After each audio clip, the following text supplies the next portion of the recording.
Hello my good friends, Jesse here. In this video we are going to be talking about a beautiful Digimon called SHELLMON. Definitely a known Digimon but not the most popular Digimon. That's why I did not really get that many requests for it.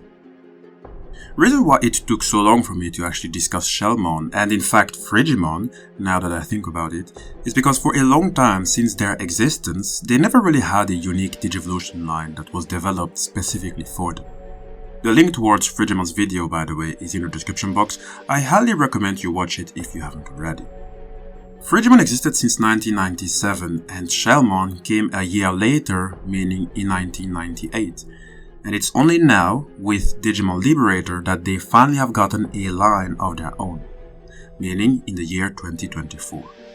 That's why I had to wait with these two Digimon and give priority to other Digimon who were more fleshed out. Also, even if SHELLMON is not among the more popular Digimon out there, to me, it is still a very important Digimon as it will tell you more about how life happens in the net ocean. And maybe to give you some context, in the explaining MarineANGEMON and CTHYLLAMON video, I finally came to understand that basically the entirety of the net ocean can be deemed as a holy area, as you have deities and angels who live in that ecosystem with their own judges, own demons, and own problems. And these holy creatures, even if some of them literally also carry holy rings, they are not related to the holy creatures who live in the Digimon heavens, otherwise known as the kernel. This information to me was completely mind-blowing as it made me change my view on the net ocean, an area which I actually ignored for a very long time. I didn't think that there was more to it aside of the various aquatic Digimon who seemed to really just be that, just fish. So they weren't on my radar, and quite frankly they weren't in your radar either, because most Digimon you want me to analyze are usually those who live on land and those who have been popularized via the anime or the games. That's why there is so much that goes overlooked, but no worries as I'm now paying more attention. Heck, I'm even going to analyze the weapon type Digimon, who are quite badass to say the least, and there's also the vehicle Digimon with Bullmon being my favorite. I think I'm a bit too passionate because I'm yet again deviating from the actual subject. I'm really sorry. But I'm saying this because now that SHELLMON finally has a more developed Digivolution line, as you will see in a moment, we will once more get to learn more about the net ocean, its places and its hierarchy. So, SHELLMON. We're talking about a champion level turtle-like mollusk Digimon who is based on the Saizai Oni. It's a mythical sea creature from Japanese mythology who resembles a large mollusk.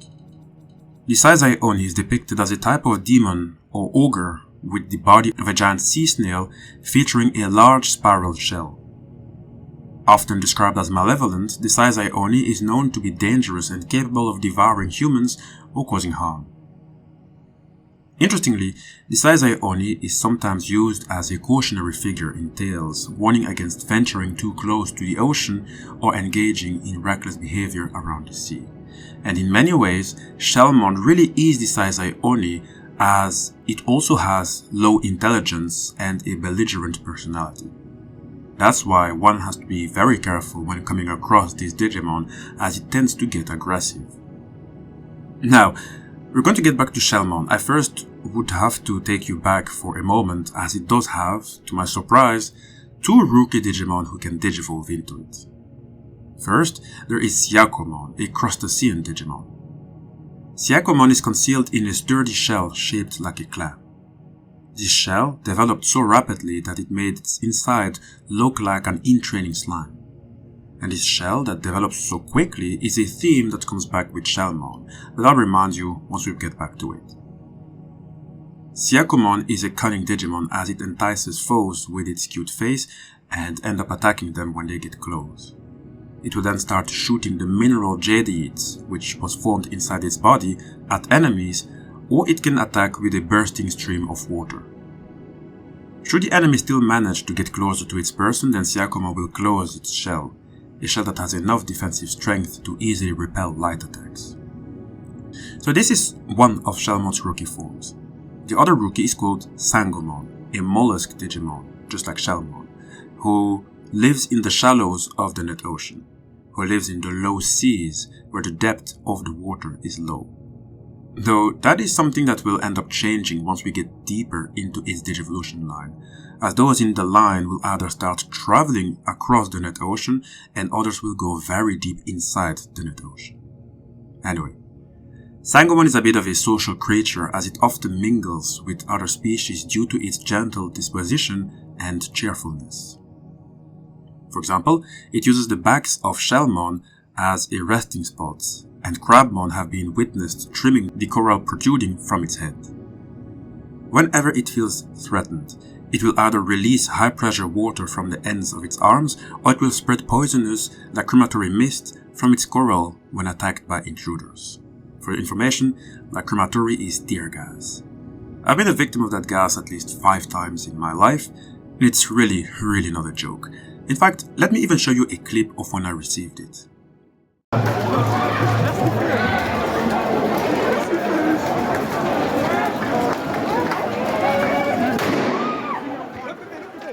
Good times, good stuff. I had a whole lot of fun that day. But anyway, now that we have said this about SHELLMON's rookie forms, let us get back to discuss SHELLMON, shall we? Although SHELLMON has this turtle-like appearance, it is still a mollusk Digimon. That's why, for all intents and purposes, it has a soft body. This explains why it usually settles inside its shell. If its body can fit all the way in, it even has a habit of settling in completely. The problem is that its body rapidly gets bigger as it grows. That's why it has to replace its home each time until it reaches the size of a small mountain. And you've seen SHELLMON in the anime. It is by no means a small Digimon. Maybe as a side note, I am wondering how SHELLMON would look like without a shell. We now know that it can just get rid of it anyway, so how would it look like? Would it have legs? Probably not, I think, as it's still a mollusk after all. And these have no legs. In fact, mollusks don't even have brains in the strict sense of the word. The only mollusk that is the exception and has a highly developed brain would be the cephalopods.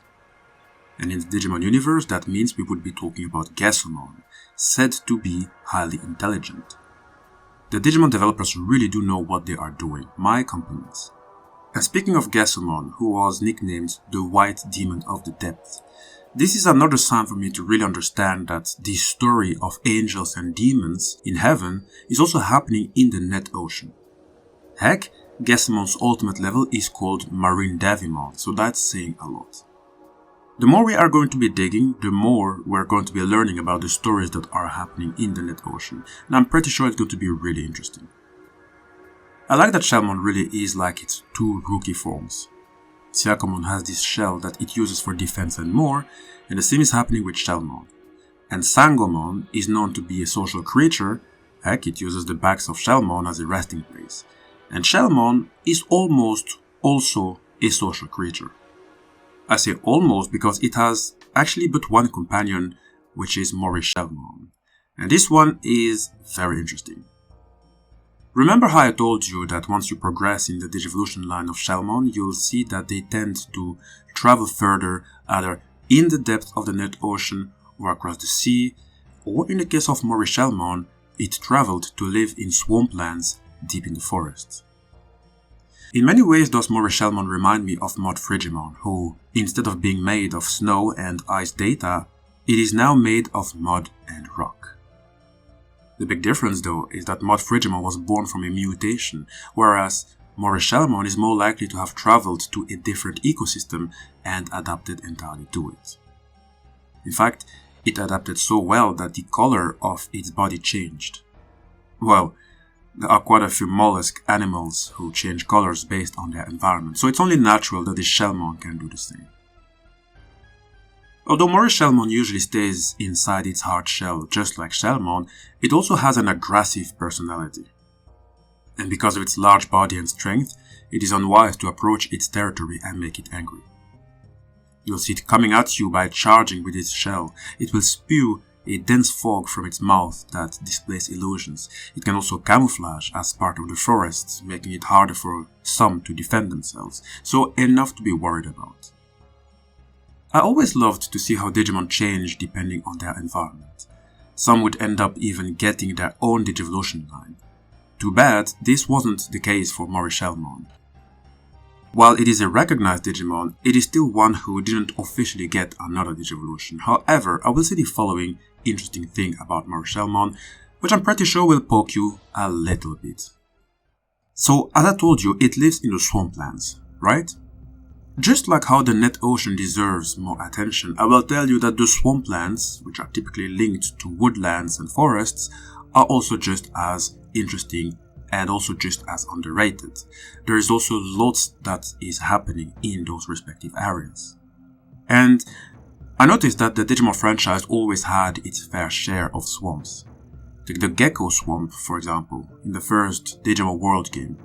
It seems like any other ordinary swamp, but some of its inhabitants organized themselves in such a way that they even produced a ruler in the form of Shogun Gekkomon, a Digimon designed to look like a digital reincarnation of a daimyo, or in other words, a Japanese feudal lord.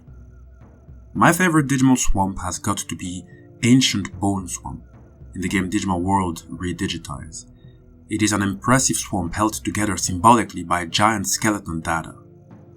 It's in fact an area which used to be called Ancient Dino Region, as lots of dinosaur Digimon used to walk there. Whatever happened to them in that particular story is a bit of a mystery. However, I'm pretty sure that some would have ended up adapting to the swamps like many Digimon usually tend to do. That's why I'm not surprised that Digimon of the likes of Hydramon exist. Remember this Digimon?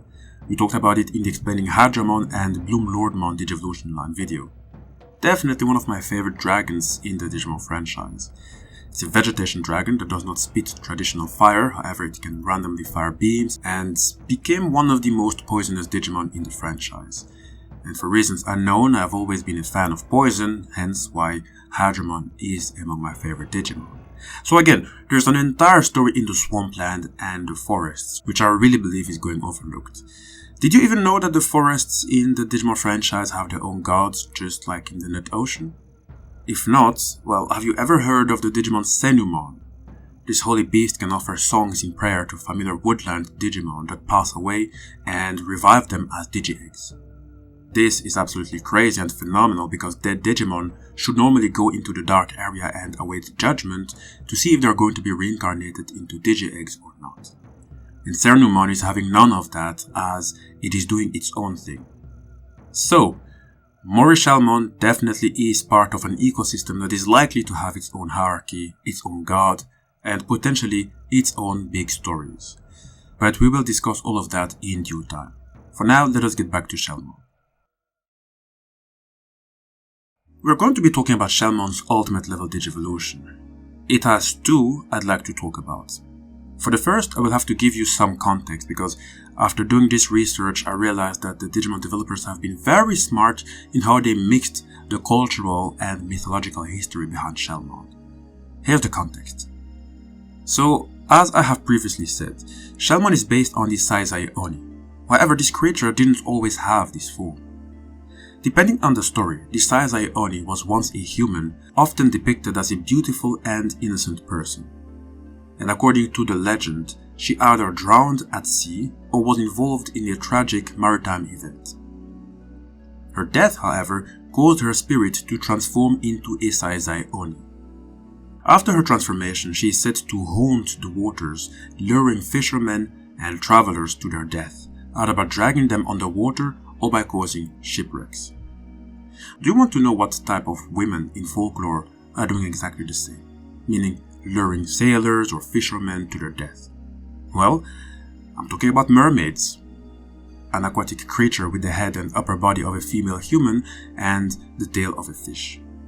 They appear in the folklore of many cultures worldwide, including Europe, Latin America, Asia, and Africa. And speaking of Africa, I once made a video in my other channel called Kongo Network, where I talked about how Africans and its diaspora across the globe have a similar idea behind the mermaid, which they tend to call Mami Water. I will put the link towards that video in the description box. But now, why am I suddenly going from the Saizai Oni to the mermaid? Well, it's because one of SHELLMON's Digivolution is a mermaid, namely the aqua beast Digimon MERMAIMON, which took the form of the mythical mermaid.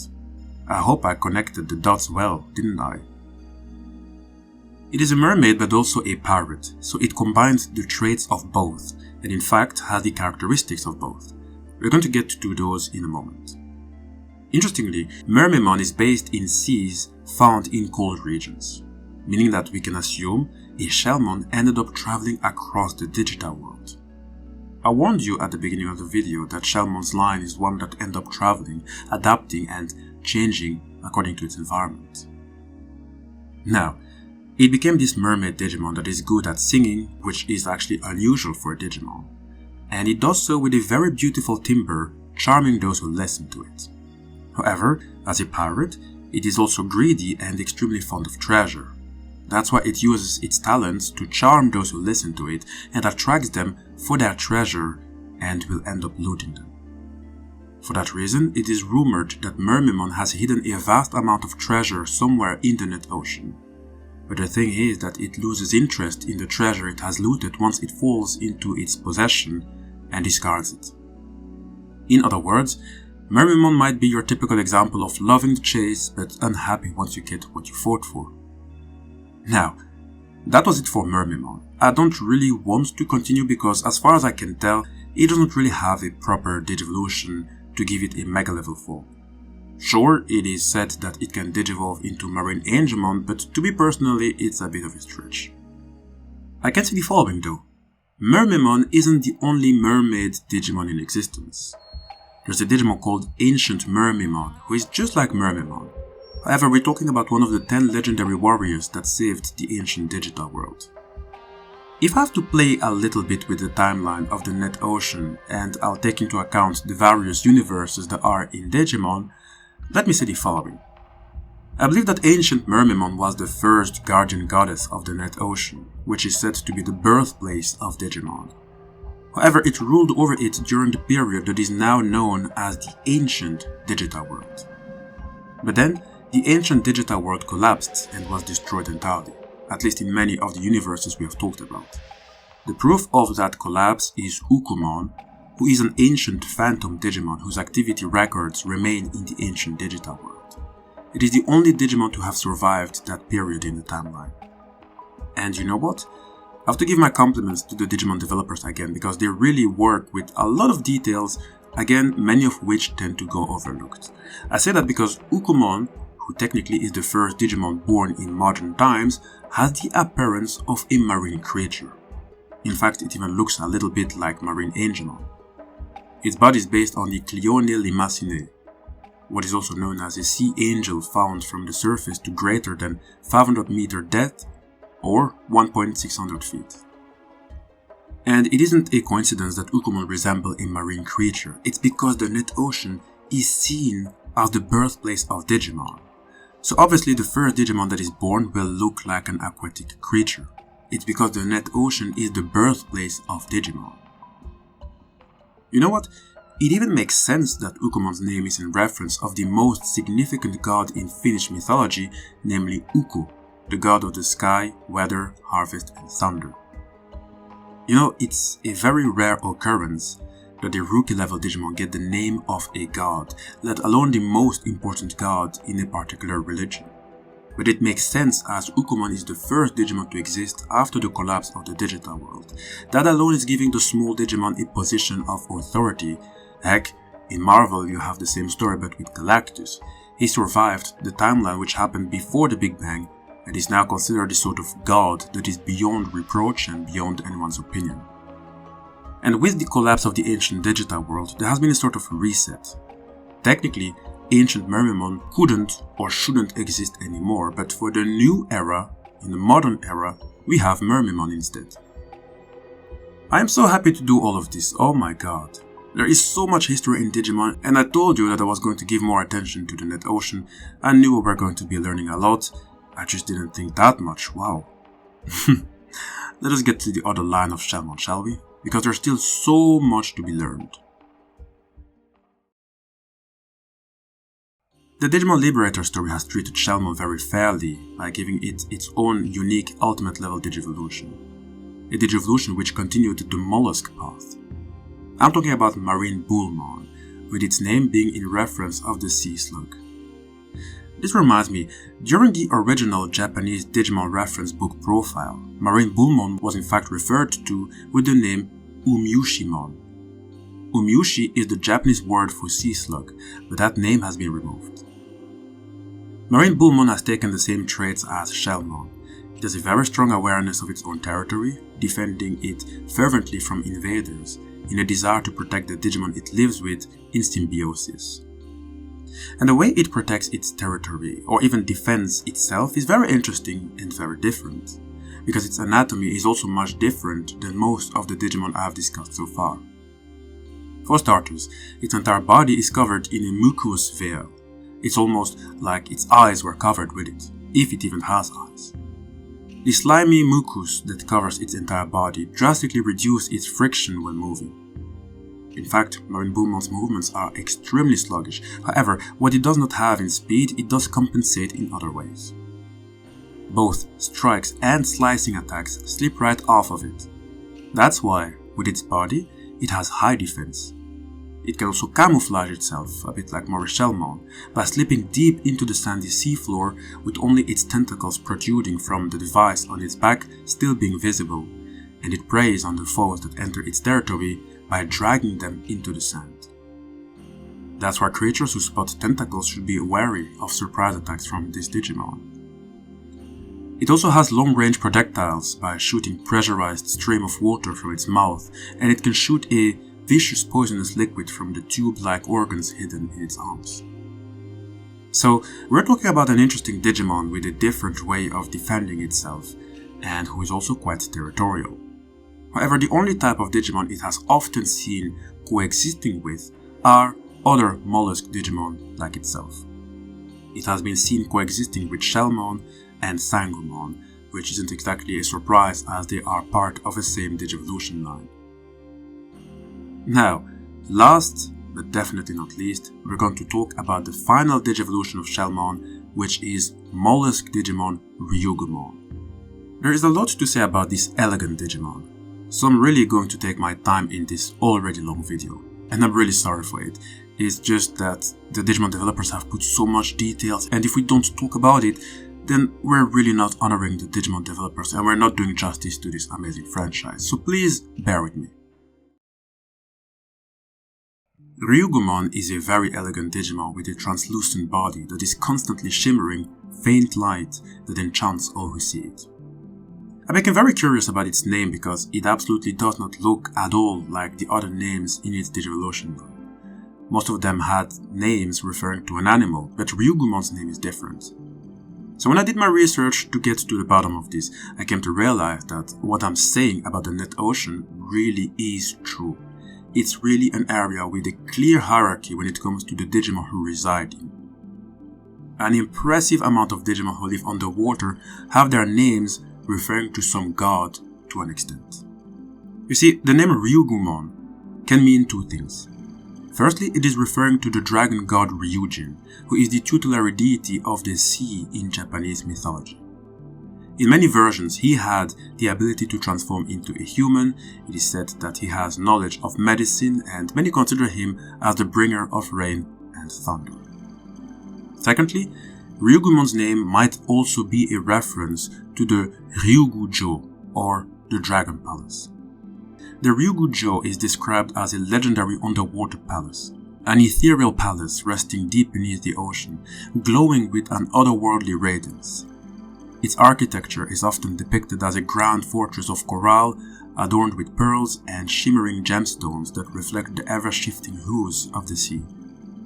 One of its most striking features is the perception of time within its walls. Time flows differently in a Ryugu-jo. What feels like days inside, many translate to centuries in the outside world. Seasons are said to exist simultaneously in different sections of the palace, allowing one to witness cherry blossoms, summer sun, autumn leaves, and winter snow all within a single visit. I gave you this extended description of the palace because the Ryugu-jo also exists within the Digimon multiverse and takes the form of the Ryushogu, or in other words, the Dragon Crystal Palace, which is located in the eastern region of the digital world. And I find it very interesting that it now finds itself in the east because it tells that SHELLMON, or a member of its line, either traveled over there, or we're simply talking about the SHELLMON that was born in another ecosystem.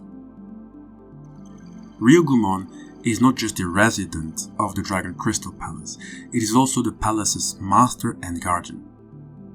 It personally made sure that the place became a paradise to all Digimon that live in its waters, and it is making sure that it remains peaceful. This reminds me once more about SHELLMON, who has a line that is very territorial. This theme seems to also come back with Ryugumon, meaning that one should be very careful to ever bring harm to the Dragon Crystal Palace, or the culprit will have to deal with the wrath of its guardian. And let me tell you that Ryugumon is way too godlike. It would be ill-advised to confront it. Let me tell you why. For starters, unlike SHELLMON and MORISHELLMON, it possesses high intelligence, which explains why it always maintains a peaceful disposition. Even if by nature it despises conflict of any sort, should harm come to the palace, it will release all of its mystical power to oppose the threat. One of the techniques it uses is called ceremonial sea summon, where it utilizes water pressure to encircle the enemy and crush it. Another name for this technique is Nirai Shikaisho, with Nirai referring to the Nirai Kanai. It is the land of the gods, somewhat analogous to heaven, and the place from which all life originates. It is worshipped facing eastward, as it is fabled to be somewhere in the Pacific Ocean. Ryugumon can also unleash a devastating laser from its head. The laser is called Wadatsumi Purification. The term Wadatsumi is sometimes considered another name for the dragon god Ryujin, whose name Ryugumon is carrying. However, additionally, Wadatsumi is also associated with the Wadatsumi Sanjin, meaning the three Wadatsumi gods who are born from the god Izanagi when he purified himself after escaping the underworld. These three deities are considered protectors of the sea and are believed to govern different oceanic realms. I'm quite sure that the Digimon developers deliberately used the Wadatsumi name to, at the very least, hint that there is indeed a hierarchy in the net ocean, that there is indeed a difference between the regular inhabitants of the net ocean, the aquatic devil, and demons like MarineDevimon, one I would love to explore soon, and it also tells that there are aquatic angels or aquatic holy god Digimon such as Xiangpengmon, a Digimon who does so much for the net ocean and who, by the way, is carrying 2 holy rings on its ankle. We're also going to get to this Digimon as soon as possible. Now, to finish with Ryugumon's abilities, I'd like to add that it can also absorb energy through the fins on its tail, and it can share that energy with others if it so wants to. And once the enemy is neutralized, it will get to fulfilling its role, its responsibility to purify the Dragon Crystal Palace to its normal state. So, this Digimon is even more godlike than I expected, despite not even having been categorized as such. It is still seen as a mollusk Digimon, and yet there is a lot of divinity hidden inside this beautiful Digimon. I also love that its love for the Dragon Crystal Palace is so strong that it even carries a Yagura of the palace on its back. I'm talking about the structure of the temple on its back, truly an unbelievable Digimon. Hi guys, this is the end of the video, I hope you enjoyed it. Seriously, I really never would have thought that a SHELLMON video would have me talk that much. I'm really surprised. It's crazy because it's SHELLMON. It's not Diaboromon, it's not Lucymon, it's not, I don't know, Arcadiamon, it's SHELLMON. Yet here we are, talking this much, simply because via this line we have gotten to know so much more about the net ocean. There's another extra reason why I simply adore the Digimon franchise. I love it because clearly this franchise isn't carried by your typical and more popular character. Each Digimon contribute in their own way to the entirety of this franchise, hence making all of them very relevant, hence why I also see it as an obligation to try and stretch out the videos as much as I can. But look, I have spoken a lot, seriously, so I'm going to finish by asking the following questions. How do you think about the net ocean? Do you find it more exciting after having seen this video? How do you think about the swamplands, the area we have referred to when talking about MORISHELLMON?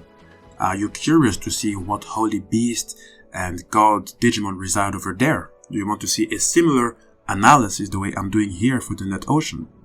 Also, what do you think of the SHELLMON Digivolution line? Did this video change your minds? Do you have another view on SHELLMON? I definitely hope it helped you change your mind. Otherwise, it would seem that I just spoke and that you didn't get much from it. But anyway, let me know in the comment section. Please do not forget to like the video to help the channel face the YouTube algorithm. Also, please don't forget to subscribe, especially if you want to see more of Digimon lore and in-depth analysis. I don't like to brag, but seriously, this channel is really the place to be if you want to have in-depth Digimon analysis.